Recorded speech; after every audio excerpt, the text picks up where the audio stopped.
Other downstairs and normally their focus just the upstairs.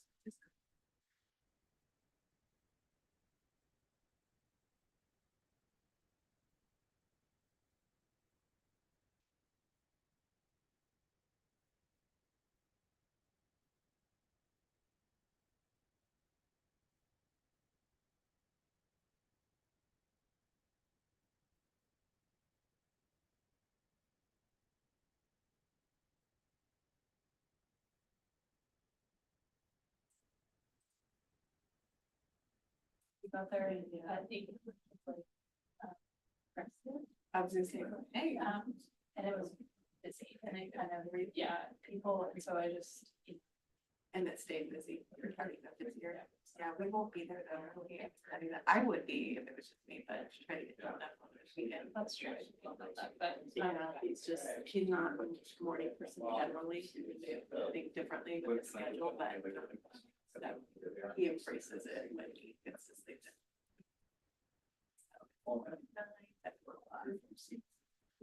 Big enough, yeah, that's like, what? I'd always just be out doing something.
Good afternoon.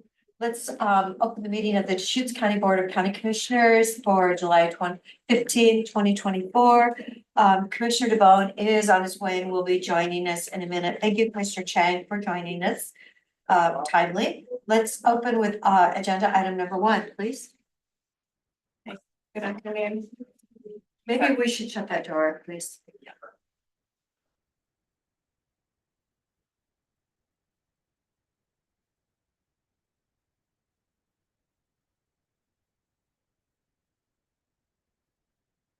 If we want to ask for citizen input.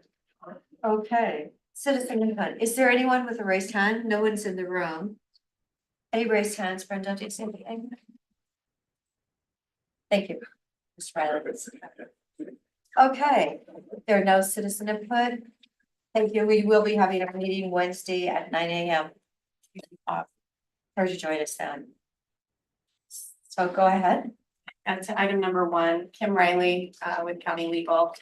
This is a new county policy that would address to how the county processes tax foreclosed and tax deeded property. It is being presented as a result of changes from the United States Supreme Court case Tyler versus Hennepin, which based on that decision, there needs to be a revamping of the way that these properties are processed in the state of Oregon. The state is looking at making some changes as well, but those changes have not occurred yet. So this will memorialize some changes that the county is proposing as a result of that decision. The first one is, the first change is basically something that has to change, and that is a departure from the prior distribution requirements that were outlined in ORS 275.275, in that we will no longer be providing these payouts directly to the taxing districts. Instead, it would be offered to the prior property owners if they submitted a claim application form for the surplus funds.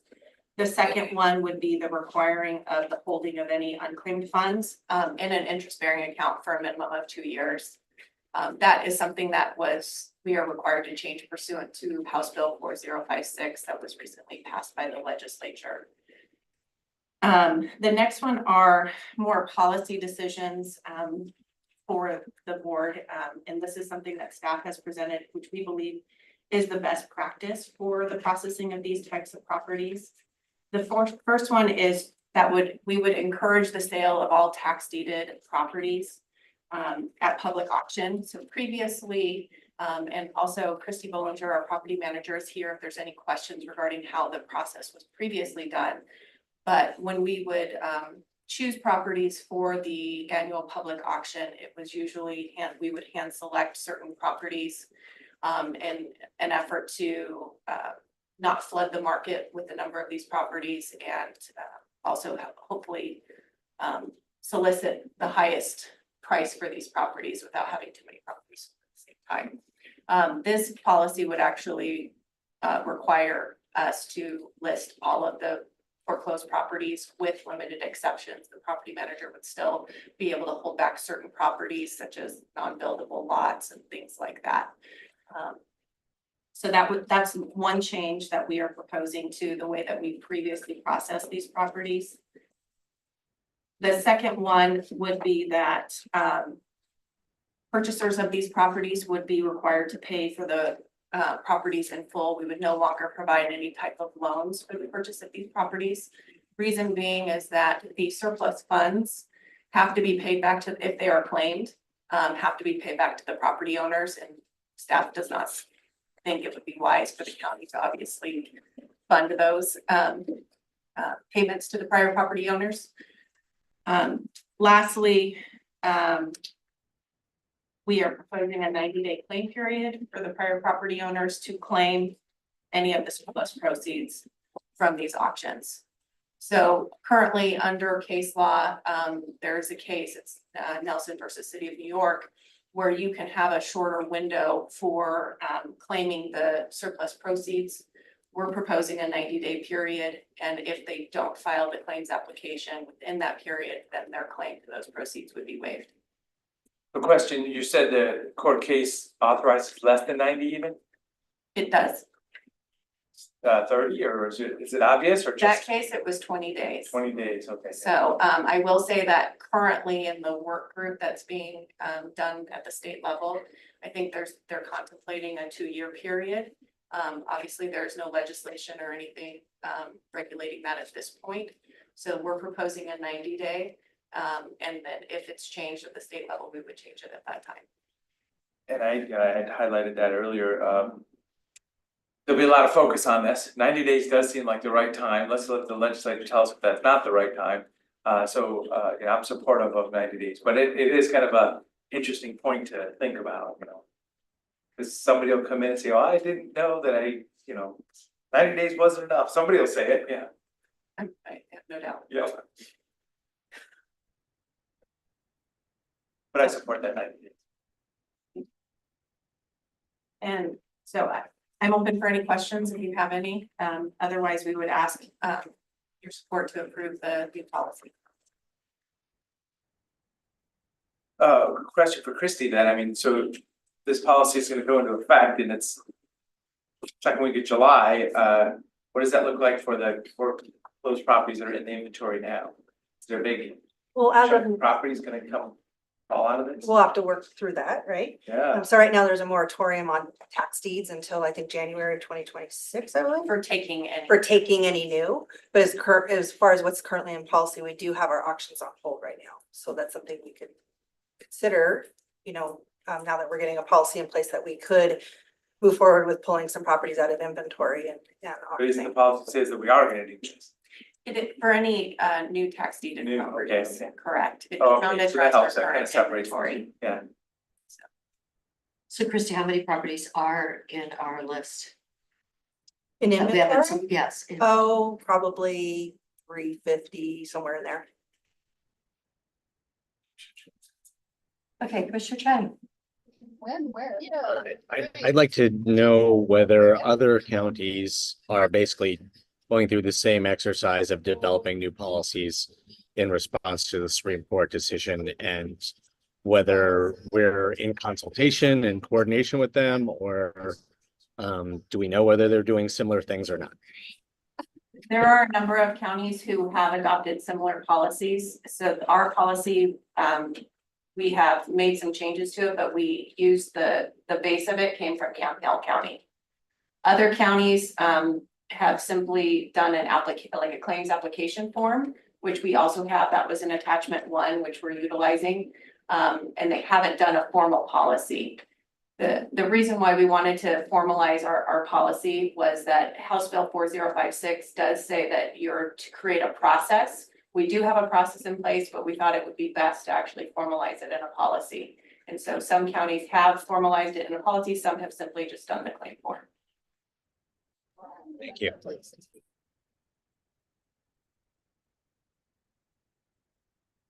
Do we know the value of those 350 properties? I mean, a range? No, not necessarily, because one, our assessor's office doesn't put a real market value on county-owned property. And then secondly, we don't actively seek appraisals for those. So that will be changing with the new policy. We'll have. Right. Yeah. In terms of potentially getting appraisal, getting appraised values. Well, I support taking a step now, knowing that, yeah, the legislature is probably gonna give us a lot more guidance or clarity here in the next year or two. Can I also ask, so a lot of this policy package is geared around properties that will be coming into our inventory out of foreclosure very soon, or like fresh. And Christy, when you said 350, I'm guessing a lot of those have been in our inventory for a long time. And sounds like some of these policies would not be affecting those properties, or would, from the time that we decide on these policies, are we just going to try to put everything that we have in our inventory of tax foreclosed properties on the market or out for auction? Well, that's a good question. I think we just have to take a step back and look at that. I mean, we could do, we have a staff of 3, so thinking about managing an auction, our limit's probably 25 to 30 in an auction just because of the paperwork. We might be able to do more because we wouldn't be financing now. So there's less paperwork required. So I think, working with county council administration, potentially coming back to the board for further discussion. We might be able to move forward and try to, get some of those out of inventory, but I think we just need to take kind of a deeper look at that and what makes most sense. Kim, do you have any additional thoughts? No, I agree. I think that anything that's currently existing in our inventory would have to be discussed further. Right now, this policy is just for any properties taken in the future, which obviously there's a moratorium. And we are not able to take any type of tax deeded properties, at least right now, but we wanted to have this in place when that time comes. Thank you. If I can just offer as input. The board will occasionally also dedicate or donate land to organizations for important purposes. So we'll just need to be very strategic on those donations because, so in this case, it wouldn't be a tax foreclosed properties, but we have other properties in our inventory as well. So, but it can really limit, just going forward per the law and per those court cases and, not to, it's just, mostly as a to remind everybody that's going to be an outcome of all of what's happening right now. Yeah. Not, in any way attempting to limit what the board can do. It's just an outcome of all of the court decisions and, possibly legislative action, unless I'm missing anything. No, Is that that's correct. I Okay. mean, obviously, you have the ability to retain property. You would then have to have it appraised. And then you would be liable for any type of surplus funds that might be owed to the prior property owner. So it would be a cost to the county. Yeah. Great. Well, we don't know what the look back window is yet, or is the legislature kind of have us up in the air on that, or is that getting clear? So, no, there's quite a few court cases Yeah. right now, and there's a number of statute of limitations that are being argued right now.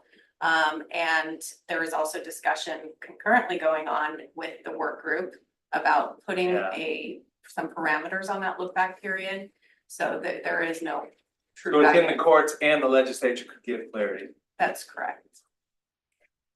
So, yeah, as I say, I support having this in place, just kind of taking some steps with the best information we have at this time. So with that, I move approval of county administrator signature of county general administrative policy number GA 26. Second. Is there any further discussion? Mr. Devon, Yes. Mr. Roche, Yes. and the chair votes yes. So thank you. Kim.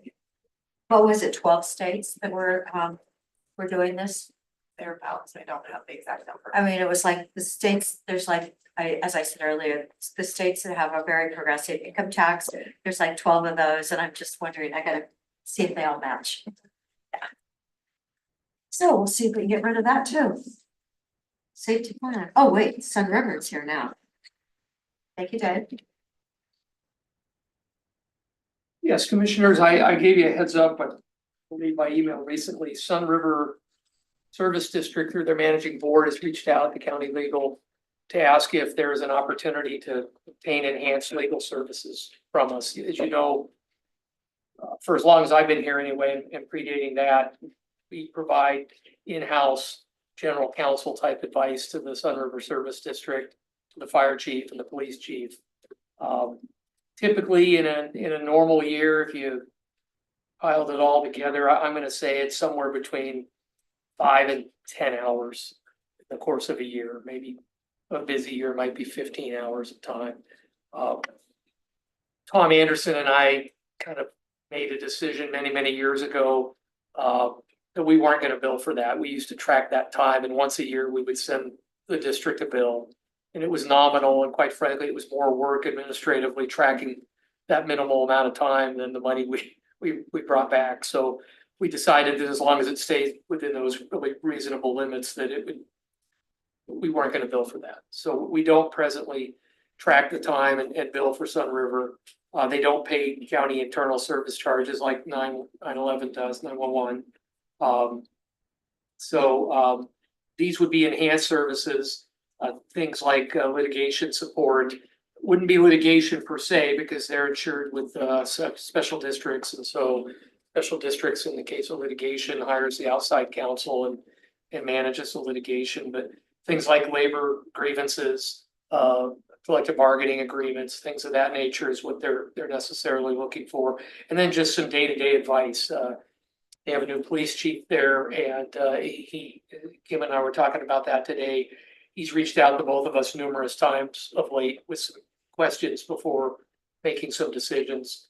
And I think he'd like to have that ability to pick up the phone and have a little more than just sort of a superficial in-house general counsel type of thing. He'd like us to be able to get a little deeper in the weeds on some of these things for him. So that's the ask from Sun River. If the board were inclined to do it, I could represent that in the 10 years I've been here, we have never had what I would consider a conflict of interest situation that developed between Sun River and, let's say, the sheriff's office, where they maybe responded to a call jointly and something happened where each one might have been pointing the finger at the other one. That would be a typical type of conflict of interest I could see occurring. And if that were the case, certainly, I think we'd have a paper trail with Sun River saying that if, we deemed there was a conflict that we would step out and wouldn't be able to represent them. They'd have to get their own representation, and we'd ask them to waive in advance any conflicts so we could still stay on board for the sheriff's office. Otherwise, we'd be out of both, and that would cost more money on our end. So we don't want that. In terms of how we would charge it, there's the most common way would be an hourly billing rate. There could also be a retainer, a monthly retainer that we could do for maybe 6 months, come up with a ballpark figure and bill that for 6 months and see if after that, if it needs to be adjusted up or down, that's another option. They didn't get into the details, the weeds on that, nor did we. I told them we needed to kind of put this on hold until the Board of Commissioners had an opportunity to determine if this is something you were inclined to let us do or to allow us to do. Again, I don't have a real good estimate as to how many dollars a year we'd be bringing in, but it would be some revenue coming in, which we generally don't get at county legal. We've had, I think one time we had a Aramark, the outfit that does the food at the jail, asked us to represent them in a lawsuit where the sheriff's office was sued as well. And we handled the defense for both of them because there was no conflict, and we did bill for that. Might have been $10,000 or something along those lines that we brought in that one year. So, Police and Fire Sun River, there's Special Districts Association of Oregon members, SDAO, and I've just been in many call from like road districts or other special districts, and I say, call SDAO, they're your lawyer, that's your legal representation. So how does that work with this dynamics? Well, they're generally their attorney in litigation matters. So in day-to-day kind of operational things, they're really not their attorney.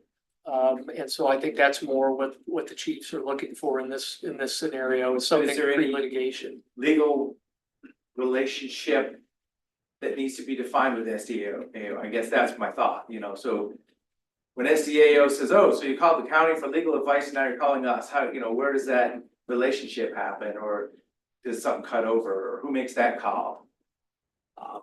I mean, We'll just take it as it happens. yeah, I'm assuming the initial call would be to us, and we would assess it to ascertain whether that was something that was within our wheelhouse, or if it was something, quite frankly, if there's any question at all, we would tell them at a minimum, put SDAO on notice that we're dealing with this issue and that it's out there.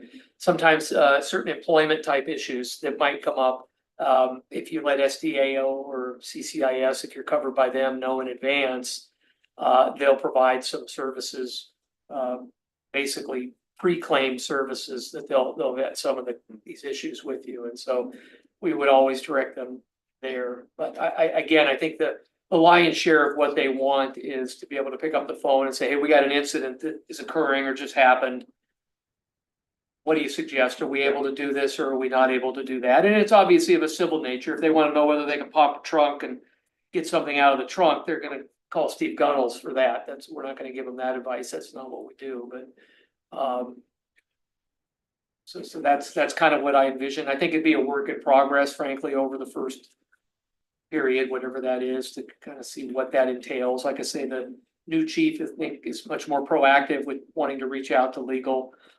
As is, I think, the fire chief, I think Bill's a little more inclined to want to loop legal in as well. So, and their board seems to be very, receptive of that, so.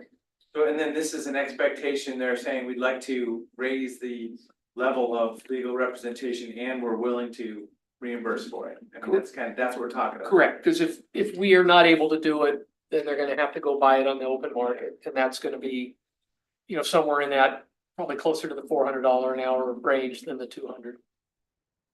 And a lot of these topics you'd be kind of up to speed on, or We deal with them experience. routinely, Yeah, yes, yeah. so it's in our wheelhouse. Not to say that there could be some private law firms out there that could do it, that there certainly is. I think they just see some benefit in the fact that we do this, we're pretty accessible to them, they're pretty good at getting us when they need us. And we've had a good history of working with them, so that's their thinking behind it. And so I think at this point, really, the question before the board, if it's something you're interested in, we can explore it further and come back at some later date with more details. I recognize it's kind of general right now. If it's something you're just simply not comfortable having us do, then we can get back to the folks at Sun River and let them know that, and maybe help them try and find some outside private counsel. Is Blackview Ranch a parallel in any sense, or? We do this similar to Black Butte Ranch. We give them sort of in-house general legal They're not counsel spin out advice. like Sun River is right now. But yeah, they're a much smaller scale. Other than their 5-year levy, which we're getting ready to help them get that teed up for next May. Other than that, we could go 6 months and not get an inquiry from Black Butte Ranch. Yeah, so just more activity at Sun River, but these are both of these agencies are sponsored under the board of commissioners. Yeah, you're the governing bodies Yep. for those entities, and so we do provide them, as you are with 911, we give them, full spectrum, but they pay for it in terms of Yeah. internal service charges. So, Comfortable proceeding. Commissioner Chang, did you have any comments? I'm comfortable proceeding with this. I mean, in the 5 to 10 hours per year range, I would agree that the administrative costs of doing that transaction are not a good use of taxpayer dollars, and I'd just rather provide the service and save everybody those costs. But if we're talking about increasing the number of hours, then I think that what's being proposed is an appropriate arrangement. Just for fun, you could keep track of the hours.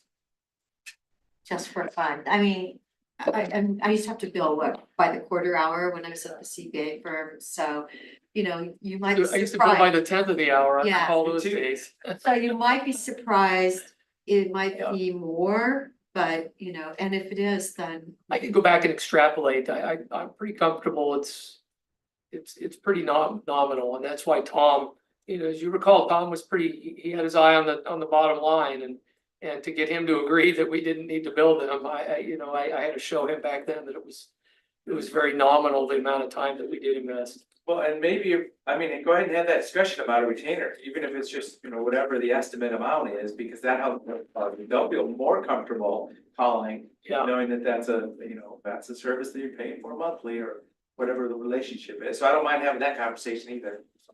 Well, we'll do that then. We'll reach out back, talk to Mindy and the chief, and then circle back with you folks with an update soon. Thank you. Thank you, Dad. Okay, we're now to Public Safety Campus Plan. Item 3, please.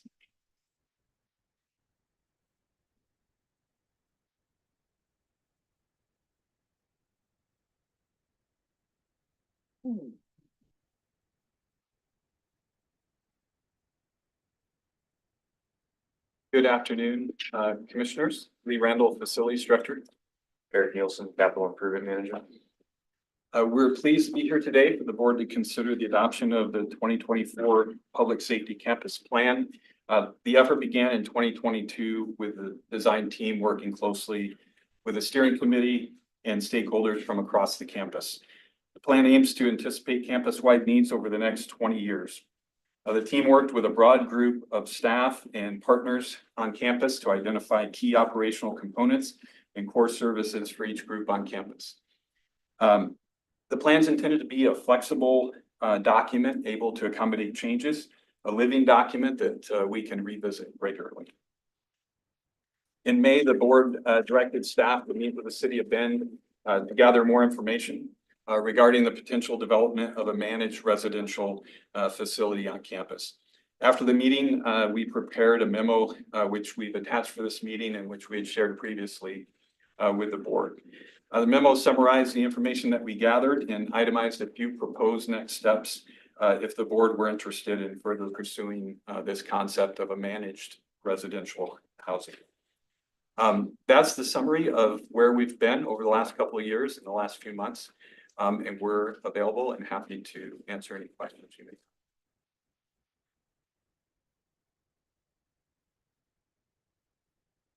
have. Mr. Chang, do you have any questions? I don't have any questions.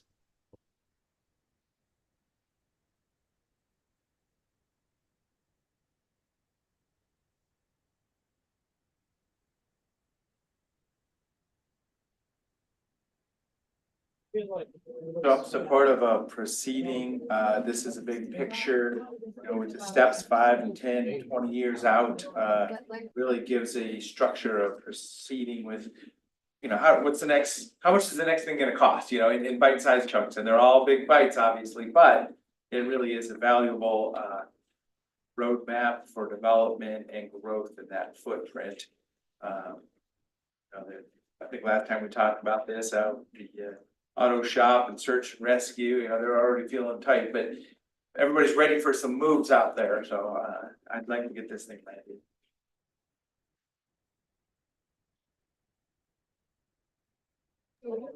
I'm also supportive of moving forward at this time. There's so much important expansion, upgrade, you know, refurbishing work that needs to happen on the public safety campus that we really can't be holding it up much longer.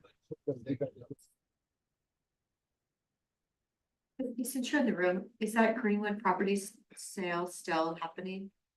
Okay, thank you. Great, so is there then a motion?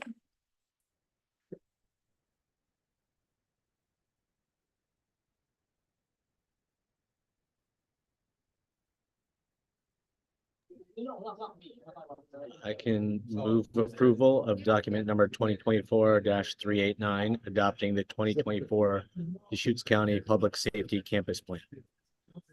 And I will second it. Is there any further discussion?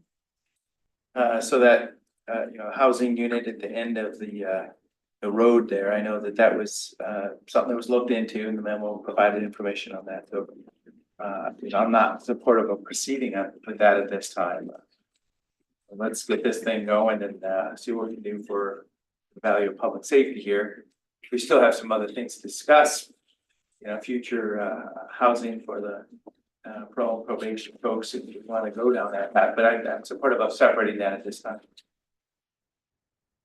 I would add that, you know, we're adopting this plan right now. If people want to continue exploring and researching certain ideas, trying to raise money to implement, you know, a construction project and you know, find operations funding, that's fine, and we can always amend the plan later.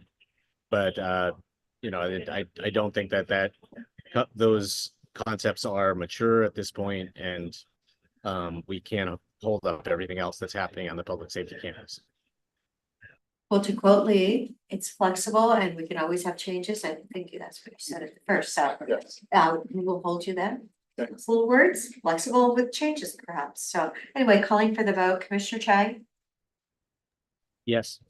Commissioner DeBonne, Yes. and the chair votes yes. So when they did upgrade the plan with more cabins for the veterans. Yes, we did. So yeah, they got them on all the spots. So thank you guys. All right, thank you. Thanks. Great. Other items? Anybody, other items? Commissioner Shine, no? Okay, so now I believe we need to go into executive session. I hope I'm correct. Yes. Ms. Riley, Okay. The Deschutes County Board of Commissioners will now convene an executive session pursuant to ORS 192.660. The specific authorization for this executive session is ORS 192.6602 E for real property negotiations and also D for labor negotiation. Designated staff and the media are allowed to remain during the executive session. However, the media may only report that the board met in executive session and the identified basis for meeting in executive session. Recording devices are not permitted. No final decisions will be made in executive session, and at the conclusion of the executive session, we will open the doors and invite the audience back to the meeting. One other note I would like to make is that the board will be convening both as the Deschutes County Board of Commissioners on one item, and then also as the Deschutes County, the governing body for the Deschutes County 911 Service District.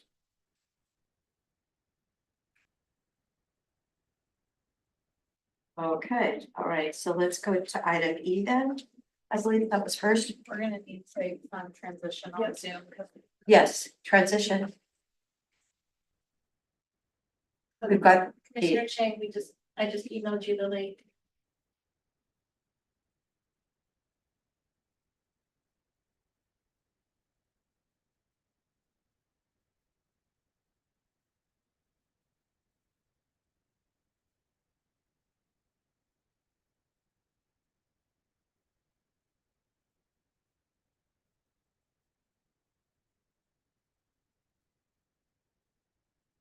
It should